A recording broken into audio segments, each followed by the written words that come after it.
Hi everybody, how are you? I wanted to do something special today because I don't know if you remember, but it's going to be Father's Day this weekend on Sunday, June 21st. And since we're not at school like we normally might be, I wanted to show you guys how to make a really easy Father's Day craft to give to your daddy. Shh, it's going to be a surprise, okay? All right, so I'm going to show you what it looks like that I made one already, and then we can work together to see how to make it, okay? So let me go ahead and switch to my other camera. So we have our special craft screen there. So I thought it might be fun to make your daddy a little fingerprint barbecue. What do you think? And this one says, Dad's flipping awesome, because on a barbecue, you will flip things over like that to cook them, and then you flip it back to cook it again. All right, so you're gonna need a couple things to make this. And moms, if you can help, or dads, if you're the one who's there helping, can you help us gather some supplies? We're gonna need some markers. And you definitely need some markers that are fire color. Or if you have stamp pads at home, that's okay. Or you could use paint if you have paint. I was trying to pick something that I thought everybody would have at home. So you're gonna need some fire color markers. You're going to need a black marker because, see, we have some black on our grill. And for this one, I used purple, but for my one that I'm going to do with you right now, I'm going to use green. So I'm going to need a few different colors of markers. If you want to pause the video and go find those, you're also going to need, I used a plate because I thought the plate was cute with barbecue. So I have another plate for my next one, or you can get just a piece of paper, okay? So go ahead and pause the video and go get the things you need. This is going to be a really simple, really fun craft, and then you will have a surprise for your dads. Okay, so I hope you are ready. So the first thing I'm going to do, we're going to have to practice remembering some of our shapes. All right, I am going to draw right around in the middle of my paper or my plate a big, what shape is this? It's not a circle. What do you call a stretched out circle? An oval. Okay, so I need you to draw a big oval, and that's going to be the top part of your barbecue. That's going to be the part where people would put the meat on.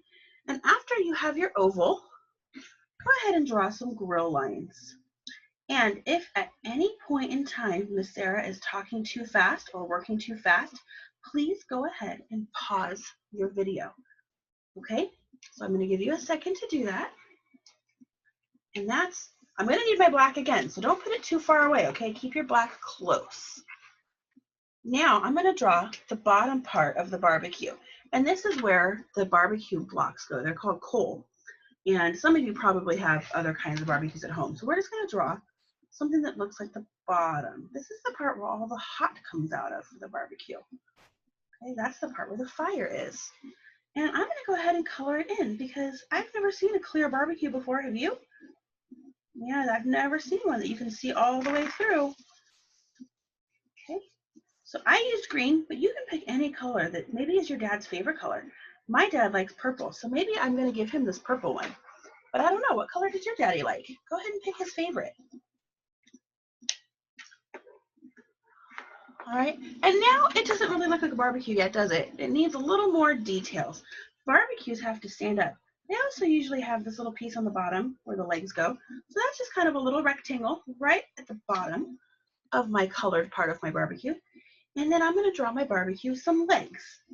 And older barbecues used to have 3 legs. A lot of barbecues now have wheels, don't they?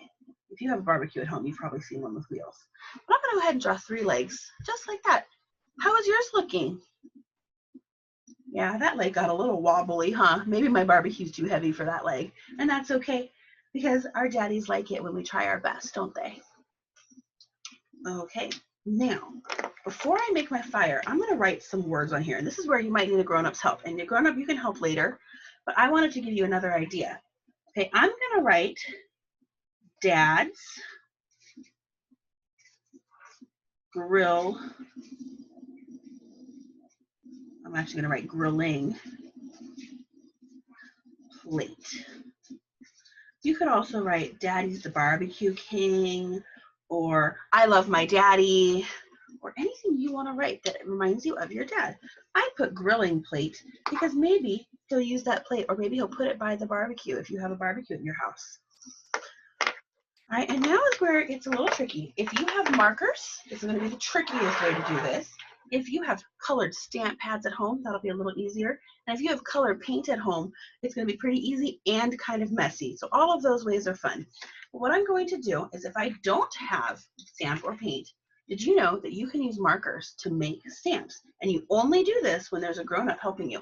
But you can take your finger and you can color it with your marker. And I know you can't see too much, but can you see a little yellow on my finger? Watch. Look at that. I made a stamp, just like if I had a stamp pad or paint to do fingerprints. So I'm going to go ahead and do a lot of finger stamps of yellow, because yellow is one of the colors that makes kind of fiery when you mix it together, doesn't it? Together with the orange and the red. It's going to look a lot like fire. So you see how I'm doing it a lot of times, and every time I'm putting a little more color on. All right, so you can do that at home. And like I said, paint or a stamp pad is a lot faster, but we all have different things at our houses. All right, so now that I've finished my yellow, I'm going to use my next color. Do you remember what color that is? That's right, it's orange. I'm going to color some orange on my finger and do some more fingerprints. Now you see, I'm using my same finger every time. You know why? That way only one finger is dirty when I'm all done.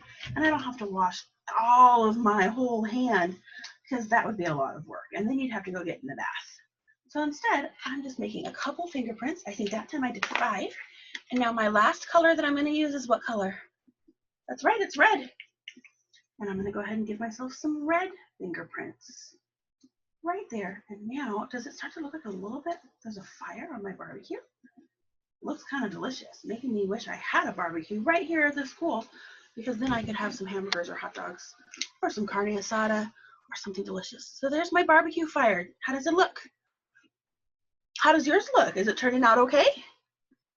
I hope it is. I'm sure it is. I'm sure you're working really hard to make something super cute and super fun for your daddy. What do you think? All right, well, my friends, I will see you all soon. I miss you very, very, very much. And please tell your daddies that Miss Sara and United Methodist Preschool say Happy Father's Day. Bye-bye, my friends. I love you. Mwah. I'll see you soon.